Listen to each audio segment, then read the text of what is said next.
Hello,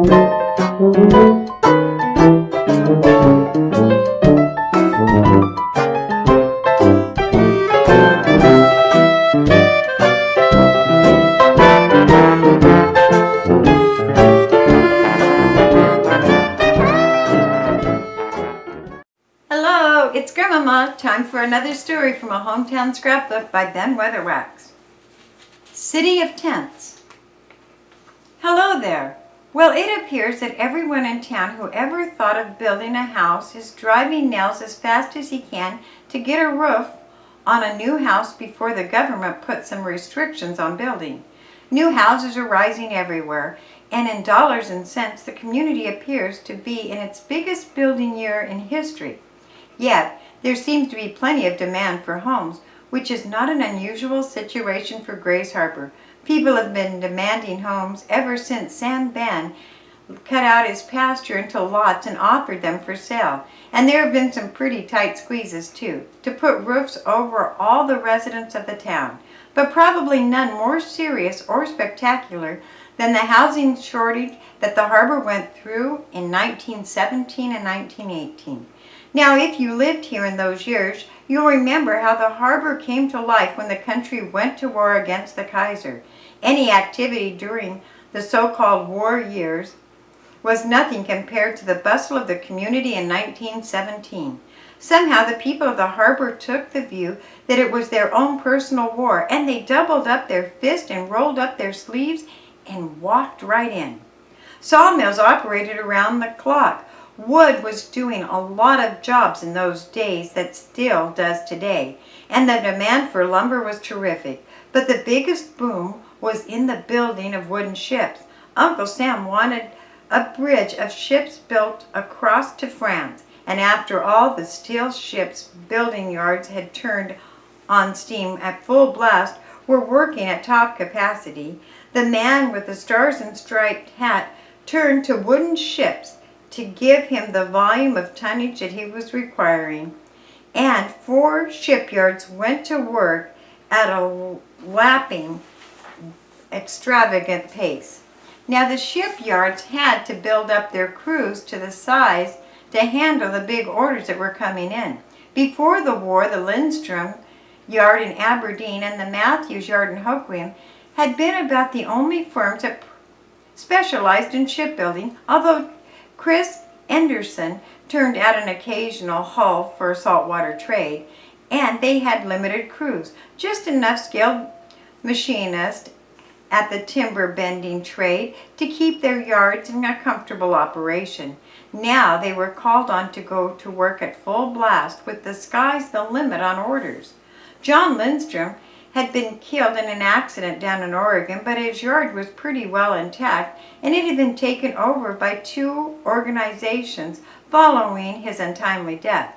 Before Grays Harbor Motor Ship Corporation took control and turned up the wad of government contracts, the Wishkah River spawned a new yard as the Grant Smith Porter Company went to work on B Street, and within a matter of weeks the harbor was one of the biggest boom centers on the Northwest.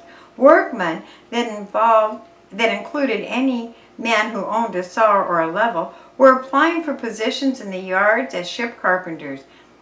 There were just any carpenters to build houses, and the harbor's limited accommodations began to produce a cramped, too small for a boy appearance. There were several projects set up in a hurry to relieve the strain. A development organized by a local man acquired one entire block in Aberdeen's West End. It's the block bound by Park and Alder and 4th and Simpson, and began to build houses. They projected an even dozen new dwelling, 5-room houses with above-the-ground basements, and brought in workmen to complete the small crew of local men that would round up the workforce. They threw them up fast, and it helped, but it was all, after all, a dozen houses, and Aberdeen and Hoquiam had been swelled by thousands of new residents in several parts of the city. Enterprising individuals put up apartments, nothing fancy. They compiled with the building they complied with the building codes, and some of them were built with enough durability to outlast 2 wars. One of them on Heron Street still stands today and has housed Grays Harbor families ever since 1917.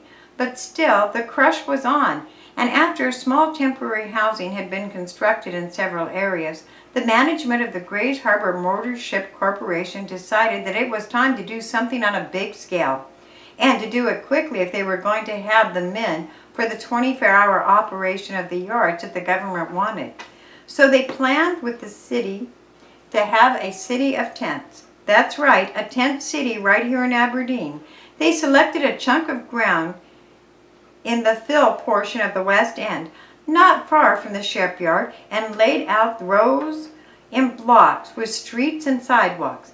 The tent's decks were constructed and wooden frames were erected for the canvas, electric lights installed, and small pot-belly stoves provided for each tent. Special buildings were constructed for the plumbing facilities, and the big dining hall was made out of a warehouse just across the street from the town's brewery that had been unceremoniously closed by Prohibition during the years before. Accommodations were provided for more than 500 men, and bunks, furniture, a reading room, and a post office were established for them. And then the call for ship's fitters, men who could do anything from blacksmithing to filing saws and handling a caulk iron, went out to the northwest. At last, the shipbuilders were ready to handle the real increase in their crews, and the workmen came. They were advertising in Portland, Spokane, and Seattle papers. They listed in employment agencies all through the Northwest. Hiring crews were sent out to cities and towns in the Northwest to line up manpower, and they did their work well. The workmen began to pour into town.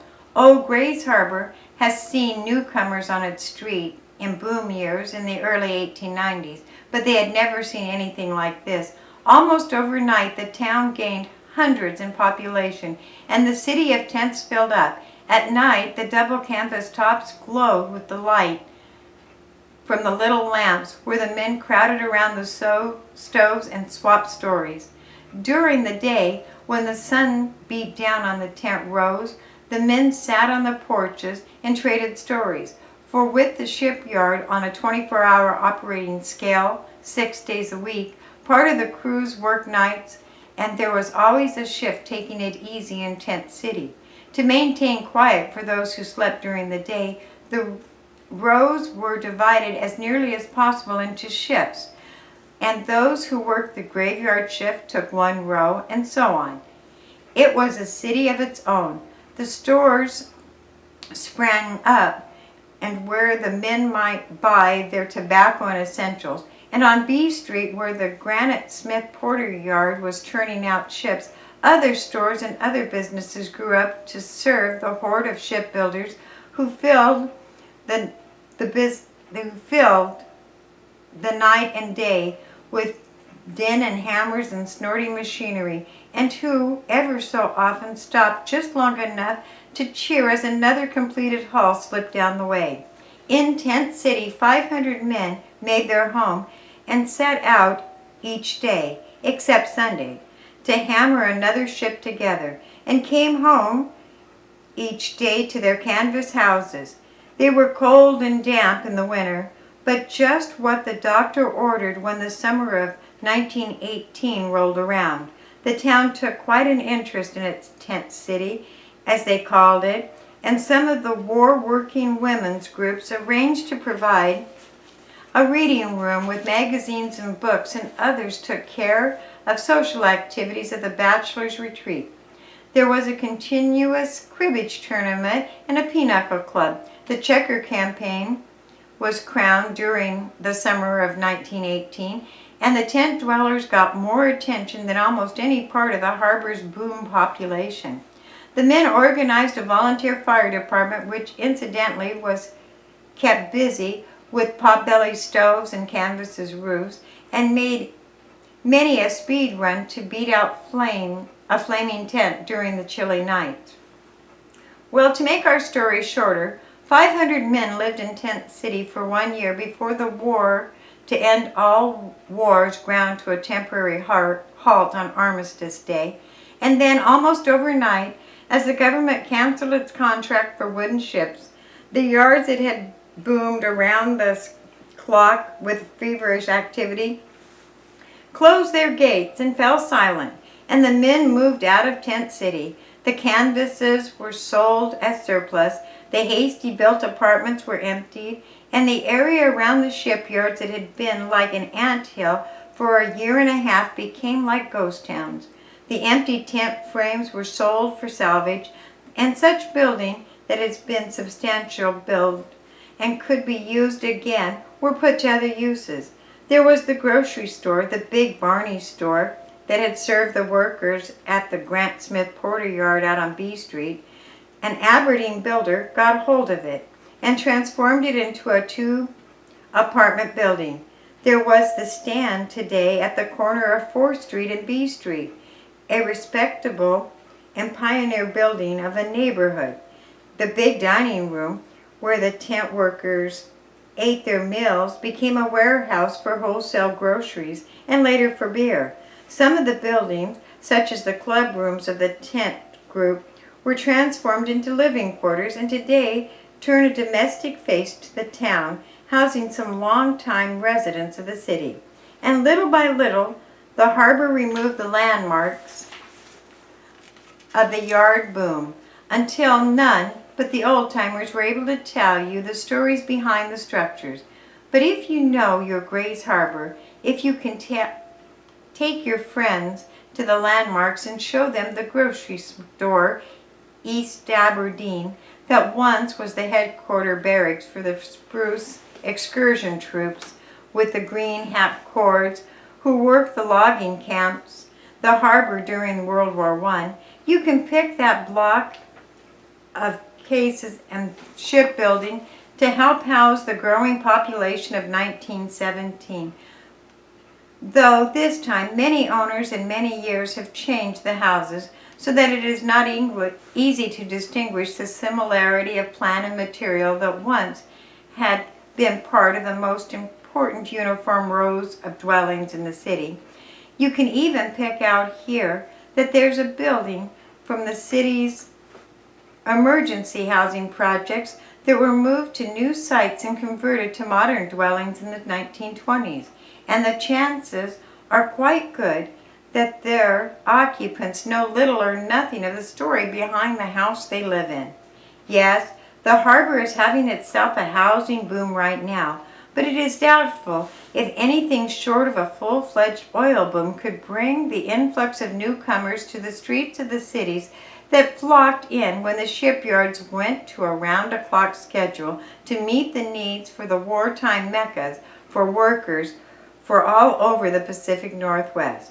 Steady growth is better growth, smart businessmen will tell you, but for excitement and the lusty, broad-shouldered out west booming that makes good telling about, the harbor has never seen the likes of a tent city like the days of 1917 and 1918. Add its and apartments to again, and because it was long recalled event, the harbor's growingest years, we have found a fond place for it tonight in our hometown scrapbook. Thanks for listening.